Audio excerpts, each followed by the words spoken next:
지금 민생 정말 어렵지 않습니까? 그래서 소상공인, 자영업자들, 뭐 시장 상인 여러분들 이에 대한 대책을 여당이 주도해서 내야 되는데 지금 민주당이 어쨌든 민생회복지원금이라고 특별법을 냈어요. 근데 이거에 대해서 국민의힘은 반대 입장이고 그랬는데 한동훈 대표가요 어제 이런 발언을 했습니다. 이 국민의힘은 전국민 25만 원 지원법이라고 하는데 여당으로서 반대만 할 게 아니라 대안이 필요하다. 이렇게 얘기를 했고요. 그런데 또 추경호 원내대표는 계속 반대해온 기조가 있기 때문인지 몰라도 이 정부 측의 설명을 듣고 다시 논의해보자 이렇게 말했다고 합니다. 이 한동훈 체제에서 한동훈 대표가 좀 더 자기의 목소리를 내고 있는 모양새다. 이렇게 해석이 가능할까요? 그렇게 볼 수 있고요. 이게 이제 정확하게는 그 필리버스터를 할 거냐 말 거냐 가지고 이제 약간 미세한 견해 차이가 있었던 네. 것 같습니다. 그러니까 한동훈 대표는 국민들께 무조건 반대하는 걸로 보일 수가 있다라는 조심스러운 입장을 냈고 네. 추경호 원내대표는 그래도 국민들께 알려야 된다라고 해서 이제 무제한 토론을 했죠. 그런데 이 20조 원 내지 13조 원 정도 되는 이 현금을 살포하는 문제는 정부 여당으로서는 당연히 이건 국가 재정을 책임지는 입장에서 반대할 수밖에 없습니다만은 네. 그 제2 요구의 방법과 메시지가 굉장히 중요합니다. 네. 그러니까 다른 뭐 방송사법이라든가 혹은 뭐 특검이라든가 이런 것들은 노란봉투법이라든가 이미 한번 그 국회로 되돌아갔던 것을 똑같이 다시 가지고 올라오는 거기 때문에 그냥 제2 요구를 할 수도 있다고 봐요. 그런데 이 25만 원 문제는 조금 다르게 접근해야 돼요. 네. 현실에서 이제 밖에서 그 국민들을 만나보면 나는 솔직히 25만 원 받고 싶다라고 말씀하시는 분들이 있어요. 제가 그런 네. 목소리를 직접 국민의힘 안에서 아니요. 일반 시민들 중에서. 시민들이요. 네. 특히나 이제 서민 자영업자 중에서는 네. 그렇게 말씀하시는 분들이 있어요. 저는 그 마음을 현실적으로 이해하고 공감하는 측면이 있습니다. 네. 지금 경제가 어렵고 내 주머니에 돈이 들어온다는데 마다하지 않는 것이 사람 마음이죠. 그런데 그럴수록 그러면은 무조건 반대라는 것이 아니고 일단 그분들에게 공감한다는 걸 보여드려야 돼요. 네. 그리고 말로만 공감을 하면 안 되잖아요, 우리가. 그러면 이제 립서비스가 되니까. 그러면은 우리가 국가 재정과 나라의 미래와 그다음에 경제 효과를 생각해서 이 현금을 살포하는 것은 동의할 수 없지만 사실 현금이라기에는 상품권이라고는 하지만 상품권. 그것은 결국 현금성 자산입니다.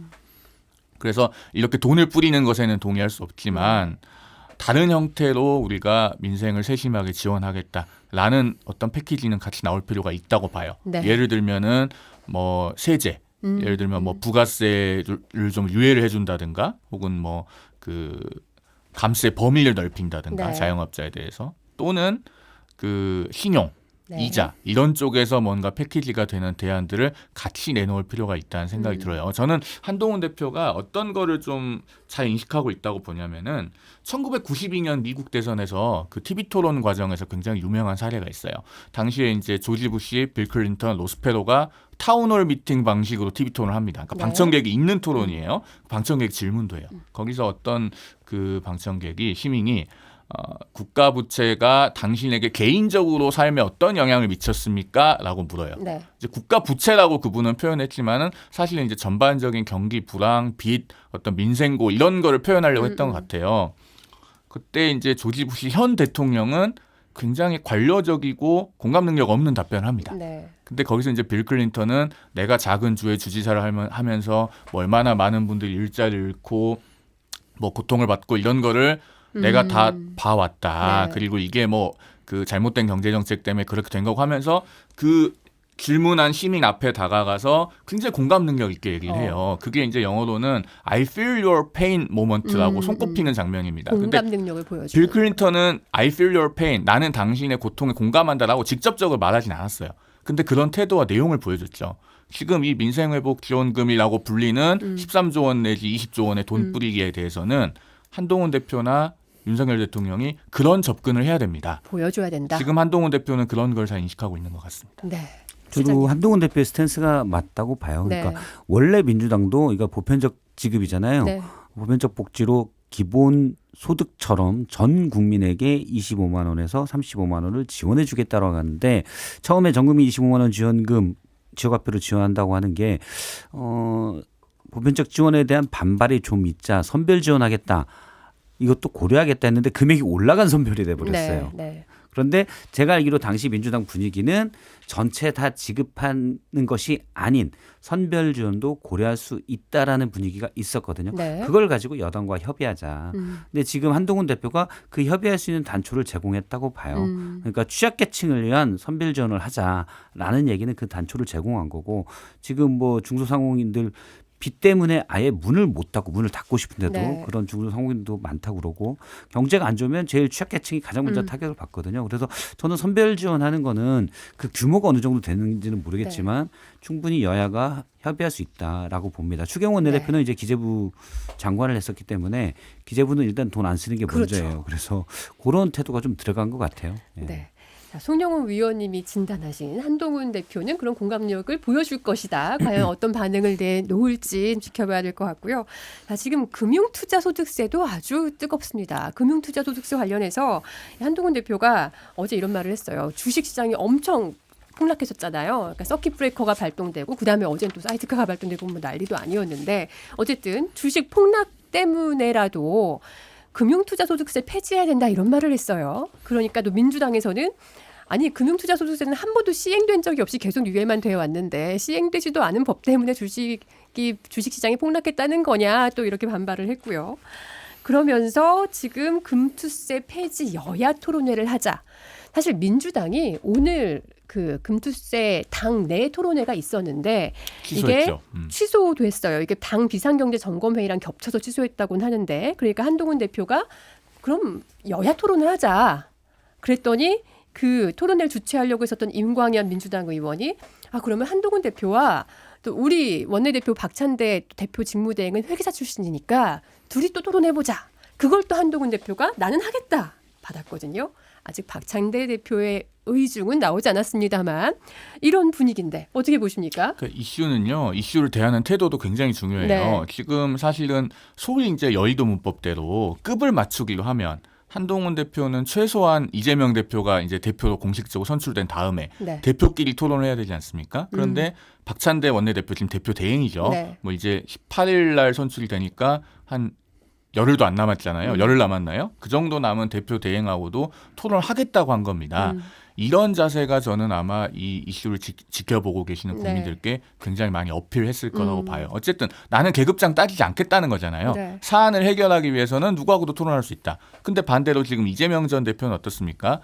그 대통령과의 영수회담은 원하지만 네. 한동훈 대표하고 1대1로 토론하겠다거나 만나겠다는 얘기는 없잖아요. 네. 이런 부분은 굉장히 크게 대비가 되는 지점이에요. 이쯤에서 저는 한동훈 대표가 이 이슈는 반쯤 이미 이기고 들어갔다. 네. 그렇게 보여집니다. 한동훈 대표가 이기는 것처럼은 보여요. 그리고 상당히 기민하게 움직이고 있다. 네. 그런데 그 방식이 그러면 지금 여의도 정치에 약간 실망한 분들에게 어떤 새로운 모습을 보여줬냐? 네. 저는 어떤 가장 여의도 정치의 구태 같은 모습을 보여줬다고 생각을 해요. 네. 왜냐하면 말씀한 대로 지난 월요일날 증시가 폭락한 뒤에 금투세를 들고 나왔거든요. 네. 금투세는 원래 유예됐었고 시행 예정이 된 건데 그걸 완화 또는 폐지 또는 그대로 가야 된다 내년 초부터 이런 주장이기 때문에 네. 폭락과는 아무런 상관이 없어요. 네. 그리고 금투세 때문에 나중에 주식시장에 저는 개인적으로 그 큰 영향이 없다고 생각합니다. 네. 미국은 이미 주식 투자했을 때 소득이 났을 때 250만 원인가요? 넘으면은 22%를 소득세로 빼요. 맞아요. 1년에 250만 원까지만 그렇죠. 비과세예요. 미국 시장은. 예, 우리나라는 주식 같은 경우는 5천만 원 이상입니다. 지금 금투세 지금 유예돼 있는 금투세가 그렇죠. 연간 5천만 원 이상 번 사람들에게만 과세하겠다죠. 예, 5천만 원 이상 벌면 그 5천만 원은 공제하고 네. 그 다음 소득에 대해서 20에서 25%를 떼도록 돼 있어요. 네. 소득세로. 물론 우리가 급여 소득이나 여러 가지 다 소득세를 떼잖아요. 그 과세 표준 구간에 따라서 세율도 좀 달리해서 떼게 됩니다. 네. 그러면 연간 주식 투자로 5천만 원을 벌 수 있다면 정말 솜씨 좋은 몇 분을 제외하고는 최소한 10% 수익률만 나도 대단한 거잖아요. 이자 네. 예금 이자 네. 넣어봐야 뭐 3, 4%일 텐데 그러면 5억 이상을 주식에 투자하고 있어야 되는 거예요. 그래서 상위 1%만을 위한 감세다라고 민주당에서 일부에서 얘기를 하는 거고 네. 물론 이제 부자들이 빠져나가면 어차피 시장 지수에 영향을 네. 미친다라는 주장들도 있지만 네. 그 돈이 그럼 어디로 가면 미국으로 갑니까? 미국 다 서학개미에서 갔지만 미국은 양도세가 우리나라가 더 많아요. 네. 그래서 저는 그건 논리적으로 안 맞다고 네. 보고 근데 한동훈 대표가 이걸 치고 나온 건 그냥 민주당 내에서 이재명 대표는 금투세를 처음에 폐지했다가 완화시키자고 얘기를 하고 네. 진성준 정책위 의장은 아니다 부자감세다 계속 가야 된다고 얘기해요. 그러니까 민주당이 이거 때문에 내부적으로 의견 일치가 안 되고 있으니 그 점을 파고 들어간 거예요. 네. 그러면 지금- 이건 지도자의 모습이 아니라 그냥 예전 여의도의 아주 뭐 이 표현이 좀 부적절할 것 같기도 한데 아주 뭐랄까 달고 다르는 좀 그렇고 네. 그런 것처럼 상대방의 약점을 끼고 들어가서 자 이거 갖고 얘기해 보자. 근데 이게 절대 본질적인 게 아닙니다. 이번 네. 주식 폭락 사태 본질적인 것도 아니고 우리나라 경제의 본질적인 것도 아니에요. 그런데 주식 폭락이라는 큰 사건을 맞이해서 이걸 가지고 나왔다는 거는 이 사건 자체에 대한 깊이 있는 고민이 없다라는 거예요. 네. 사실 기존에는 금투세에 대해서 민주당은 시행해야 된다. 국민의힘은 폐지해야 된다였다가 최근에 민주당이 완화 얘기를 하면서 그 기준인 5천만 원의 소득을 1억 원으로 예. 높이자라는 얘기를 이재명 대표 후보가 토론회에서 공식 제안을 했습니다.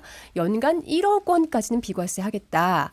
그래서 지금 여야가 토론을 벌이든 여야 협의체에서 얘기를 하든 뭔가 금투세에 관한 완화 쪽으로 접점이 만들어질 가능성도 열려진 상황인데 방금 속보가 들어왔습니다. 이 대통령실에서요. 금투세 폐지를 국회가 전향적 자세로 조속히 논의해 달라 이런 주문을 냈습니다.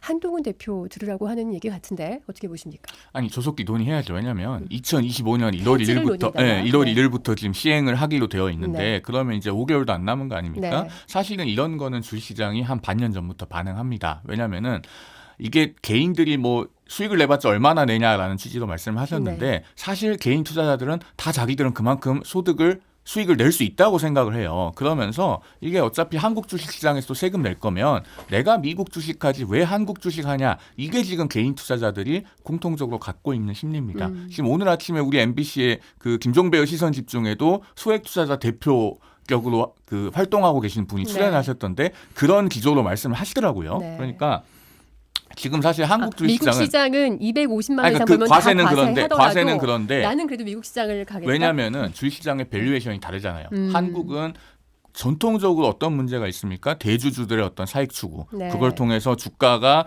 기업의 가치를 제대로 반영하지 못하고 상당히 저평가되는 그런 문제가 있는 반면에 미국에서는 물론 영어가 어렵지만 정보 비대칭의 문제가 주주와 기업 간에 훨씬 덜해요. 네. 그런 것 때문에 뭐 하다못해 내가 엔비디아를 사든 테슬라를 사든 내가 거기 가서 말로 없는을 치면 쳤지 왜 한국에서 세금 내가면서까지 그렇게 주식을 해야 되냐라는 심리가 존재하는 거예요. 이게 현실에서 확인이 됐던 게 이제 대만 사례잖아요. 언론에 많이 보도가 됐듯이 1988년에 이제 주식 양도세 네. 오늘날 이제 금투세에 해당하는 거죠. 도입을 근데 한다고 양도세랑 하니까 금투세 좀 다르긴 아니 그러니까 합니다. 양도세와 도입을 한다고 소득세니까. 하니까 한 달 만에 36.2%가 주가지수가 폭락을 했고 네. 2012년에 다시 도입을 하려고 했다가 거래대금이 급감했잖아요. 그러니까 결국 대만에서는 2015년에 최종적으로 도입 안 하겠다라고 결론이 났습니다. 그런 사례들이 있어서 네. 자 소득 있는 곳에 세금이 있다라고 하는 대원칙은 맞아요. 그걸 반대하는 건 아닌데 네. 그러나 현실에서는 그렇게 작동을 안 한다는 겁니다. 결국에는 시장의 심리는 굉장히 강한 조세 저항을 갖고 한국 시장을 빠져나가는 걸로 움직이고 자 그렇게 되면은 외국인 투자자들도 전략적 자산 배분을 다르게 해요. 한국을 포함한 신흥 시장에 얼마만큼 배분을 할 건가? 그 중에 코스피나 코스닥이 얼마만큼 배분을 할 건가? 퍼센티지가 낮아질 겁니다. 그렇게 되면은 결국 우리 국민연금도 우리나라 주식시장에 많이 들어와 있는데 그 가치도 나중에 감소하게 돼 있어요. 이런 종합적인 효과를 따지면은 금투세의 도입은 득보다 실이 크다고 보는 것이죠. 그나마 전액 비과세기 때문에 한국 주식시장에 남아 있는 거다. 근데 말씀 중에 약간 이제 정정할 게 대만 네. 같은 경우는 당시 제가 알기로 금융실명제를 같이 시행했기 때문에 그 여파가 커서 지수가 폭락을 했던 거고요. 그리고 외국인 투자자나 기관 투자자들은 이 대상이 아닙니다. 왜냐하면 법인세로 내게 돼 있어요. 거기에 대해서 소득에 대해서 금융투자 소득에 대해서 법인세로 내기 때문에 대상이 아닌 걸로 알고 있고 또 하나 사실 예를 들어 1,400만 개미 투자자들이 네. 세금 안 내면 좋죠. 저도 안 내면 좋아요. 5천만 원 이상 벌 자신은 전혀 없지만 저는 월급쟁이 세금도 말이 더 안 나오네요. 예. 월급쟁이 세금도 좀 깎아줬으면 좋겠습니다. 그렇죠. 좋죠. 좋지만 예를 들어서 그게 이제 저는 그렇다고 해서 무조건 하는 거는 이게 가장 포퓰리즘적인 거라고 봐요. 네. 그러니까 앞서도 선별지원 얘기했는데 그 돈 어디서 나옵니까? 세금 쓸 때들이 있거든요. 우리나라의 사회적 약자들을 위해서 어느 정도 써야 될 곳들이 있는데 네. 거기에는 돈이 없어서 못 쓴다고들 해요. 물론 뭐 다른 데 낭비되는 것이 엄청 많겠죠. 그런데 그냥 깎아주면 다 좋은데 안 하면 다 좋은데 말씀하신 대로 원칙적으로 소득 있는 곳에 세금 있는데 네. 여기서 근로자가 뭐죠 저희 근로소득 네. 근로소득에서 세금을 내는 건 훨씬 많습니다. 네. 훨씬 많은데 왜 이쪽 소득은 더 안 내죠? 근로소득의 최고 누진세율보다 예, 45%인데 이번에 그건 뭐 상속세 최고 누진세율도 낮아졌죠. 그렇죠. 그래서 이거는 원칙에 어긋나는 거예요. 물론 많은 사람들이 좋아하죠.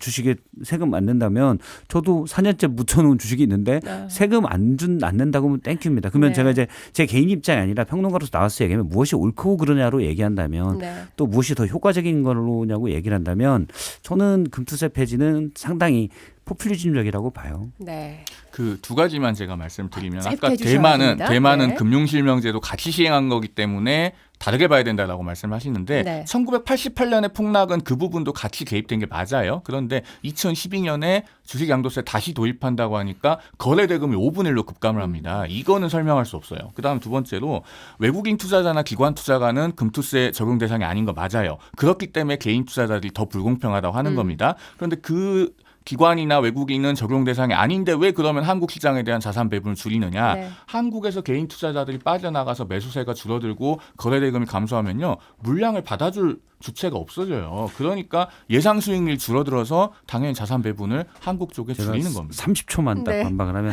앞서 송 위원장이 한 말에 답이 있어요. 왜 미국 시장은 저렇게 돼 있는데 한국 시장은 안 하냐.